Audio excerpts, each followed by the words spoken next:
लड़की सोने से पहले बस टॉयलेट गई थी, लेकिन उसे नहीं पता था कि इसी वजह से उसकी जान चली जाएगी। यह ठंडी रात का नजारा एक नशेड़ी ने देख लिया। उसने टॉयलेट के बाद जल्दी से कोट पहना, लेकिन घर लौटते ही कुछ डरावना हुआ।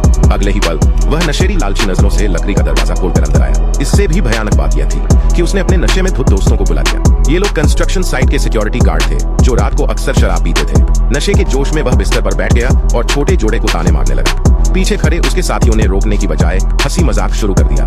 इससे लड़की का बॉयफ्रेंड गुस्से से आग बबूला हो गया और उसने नशेड़ी को एक लात मारकर बिस्तर के नीचे गिरा दिया। लेकिन नशेड़ी उठा और भी बेशर्मी से बिस्तर में घुसने की कोशिश करने लगा।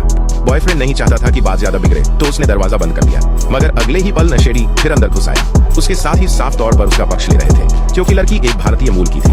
बिना कुछ कहे उन्होंने मिलकर लड़की को पकड़ लिया। अपनी गर्लफ्रेंड को अपमानित होते देख बॉयफ्रेंड से बर्दाश्त नहीं हुआ। उसने नशेड़ी पर हमला बोल दिया और उसे इतना मारा कि वह मरने की कगार पर पहुंच गया। तब जाकर साथियों ने बीच बचाव किया और बॉयफ्रेंड को एक तरफ खींच लिया। अपने बॉयफ्रेंड को पकड़े देख लड़की बिना सोचे उसे बचाने दौड़ी, लेकिन उनकी तादाद इतनी थी कि जल्द ही दोनों को बेहोश कर दिया गया। इसके बाद उन बेशर्म नशेड़ियों का ध्यान लड़की पर गया, लेकिन तभी बॉयफ्रेंड होश में आया और यह भयानक मंजर देख लिया। उसने साथियों से भिड़ंत शुरू कर दी। इस मौके का फायदा उठाकर लड़की बिस्तर के नीचे छिप गई और भागने की कोशिश करने लगी, जबकि बॉयफ्रेंड को सबने मिलकर पीटना शुरू कर दिया। जाने से पहले उसने अपने बॉयफ्रेंड को आखिरी बार देखा, क्योंकि उसने अपनी जान लेकर उसे भागने का मौका दिया था। लड़की तेजी से बाहर भागी और मदद मांगने की कोशिश की, लेकिन यह बर्फीला पहाड़ सुनसान था। न फोन का सिग्नल था, न 10 किलोमीटर के दायरे में कोई बस थी। मदद मांगना आसान नहीं था, जैसा डर था। -10 डिग्री की ठंड में उसके हाथ पैर जल्द ही जकड़ गए। फिर भी उसने हार नहीं मानी और नंगे पैर बर्फ में भागती रही। अगले दिन पहाड़ पर शिकार करने वाला एक शिकारी अचानक इंसानी पैरों के निशान देखकर चौंका। उसने निशानों का पीछा किया और कुछ मिनट बाद बर्फ में एक इंसान के संघर्ष के निशान मिले। चारों तरफ देखने पर उसे बर्फ में नीला रंग दिखा। उसे हैरानी हुई, क्योंकि कोई सामान्य इंसान बर्फ में ऐसे नहीं लेटता। वह नीले रंग की ओर बढ़ा तो जो देखा उससे वह सन्न रह गया। पिछले दिन की वह लड़की बर्फ की मूर्ति बन चुकी थी। उसकी खुली आंखें बता रही थीं कि मरने से पहले उसके साथ कुछ भयानक हुआ था। जैक नाम के शिकारी ने तुरंत पुलिस को बुलाया। वह चाहता था कि इस मामले को गंभीरता से लिया जाए, लेकिन सुनसान बर्फीले पहाड़ की वजह से 1 घंटे बाद ही एक महिला पुलिसकर्मी वहां पहुंची। फोरेंसिक जांच में पता चला कि लड़की के सिर पर गहरी चोट थी और निचला हिस्सा फटा हुआ था। यह साफ था कि उसके साथ अमानवीय अत्याचार हुआ था, लेकिन यहाँ तो 10 किलोमीटर तक कोई नहीं था, क्योंकि उसकी मौत ठंड से हुई थी। पुलिस वाली ने मायूसी जताई, क्योंकि ऐसी मौत की वजह से पुलिस ज्यादा जांच नहीं करती।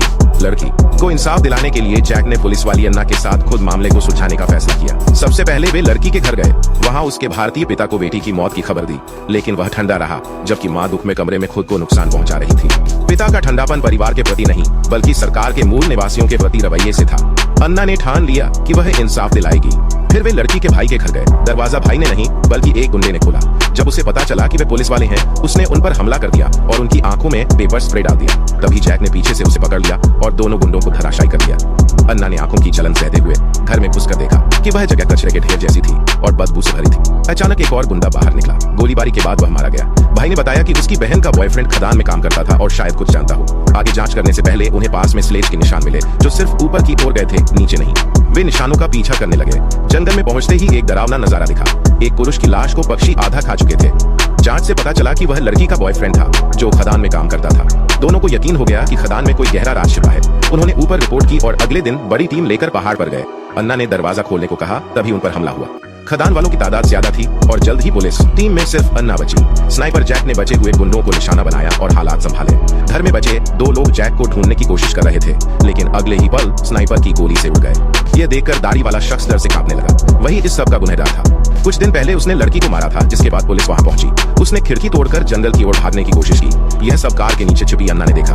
उसने अपनी गोलियां खत्म कर दी, लेकिन गंभीर जख्मों की वजह से वह उसे रोक न सकी। जैक आया, अन्ना को घर में ले गया और उसकी मरहम पट्टी की। फिर वह दाढ़ी वाले को पकड़ने पहाड़ पर गया। दाढ़ी वाला जंगल में भाग रहा था, ठीक वैसे ही जैसे मरी हुई लड़की। मौत की आवाज उसके कानों में गूंज रही थी। वह रुकने की हिम्मत नहीं कर रहा था। तभी जैक ने उसे बंदूक के पिछले हिस्से से मारा। जब वह होश में आया, जैक उसे बर्फीले पहाड़ की चोटी पर ले गया था और उसके जूते फेंक दिए थे, क्योंकि लड़की भी नंगे पैर मरी थी।